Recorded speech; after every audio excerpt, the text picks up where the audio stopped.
Premier League TagPro, or PLTP for short, was a league created by Jay Gibbs in 2016. The league featured a ladder format that closely resembles the English Football League pyramid.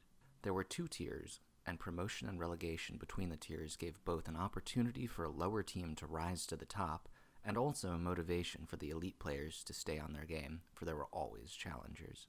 The rosters allowed a maximum of 6 players, and there were no drafts. Players could create their own team with their friends or be picked up by anyone through a free agency system. Teams would play each other team in their tier once, and then promotion and relegation matches would be played.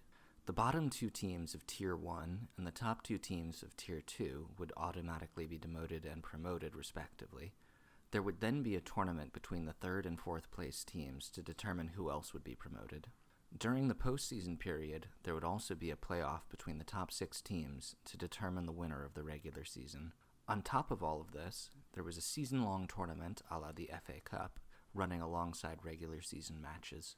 It consisted of single elimination games, and winning would give a team the chance to climb the ladder against relegation zone teams.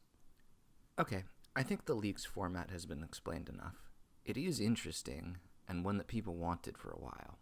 The problem is that it was just an off-season league, something to scratch certain players' itches while they waited for the next season of competitive TagPro to start.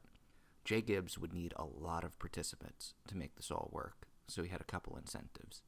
First off, anything that was legal in pubs was legal in PLTP. This meant, yes, timer scripts. A hotly debated topic within the competitive community, timer scripts let you see when every boost, bomb, and power-up is spawning. In my opinion, these games felt amazing. There was much less randomness, and I played in what I thought were some of the highest skilled games I have ever been a part of. Okay, great, you can use timers. I don't think that alone would have been enough to really draw the skill level and crowd needed for this league. So, Jay Gibbs did something that had never really been done before and to this day has not been repeated.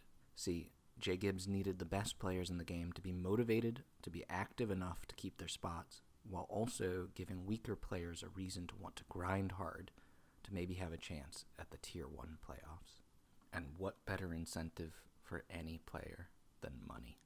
$900 to be exact. $600 to the winning team of the Tier 1 playoff after the regular season, and $300 to the winning team of the single elimination tournament which took place alongside the regular season. News of the league quickly spread among the community and the sign-ups poured in. A placement tournament was played where teams played each other, gaining and dropping in a sort of elo stat that determined their ultimate placing. The Tier 1 rosters looked something like this. And Tier 2 like this. Players were hyped and the games began in Week 1. Something I should mention is that Jay Gibbs was seemingly promising these cash prizes out of his own pocket. People suggested having a $5 or $10 league buy-in to help the prize pool, but nothing like that was considered. Anyways, Week 1 went on without a hitch. A forfeit or 2 from Tier 2 games, but nothing too bad.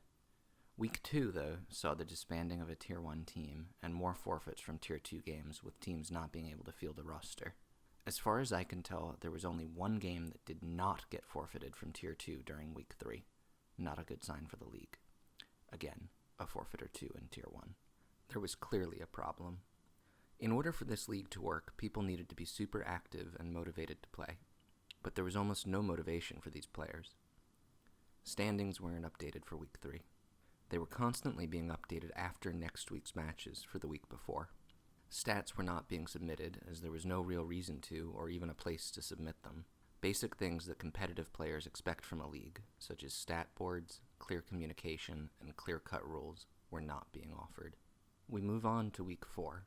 Some results are posted for Tier 1, and every single Tier 2 match is forfeited. This is the death of Tier 2, and not a single game will be played again in this side of the league. Tier 1 has 2 or 3 games being played every week, the others being either forfeited or simply forgotten. Now we hit Week 7. The standings and stats have been updated only through Week 3. There have been no official posts on the subreddit, besides Jay Gibbs posting wire threads and seemingly ignoring all cries for help. Over half the season is undocumented at this point. Lots of forfeits between Tier 1 teams in Weeks 7, 8, and 9. Most teams don't even bother to post that they've forfeited anymore. And then, that was it. The league died. No update posts from its creator, nothing. Sometime during the last few weeks, Jay Gibbs simply disappeared. Never logged back into Mumble, and never acknowledged his own subreddit that he had created.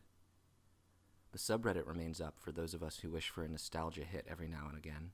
Other than that, it serves as a tribute to the league which all of us wanted to be a success, but ended up slowly crumbling until nothing remained.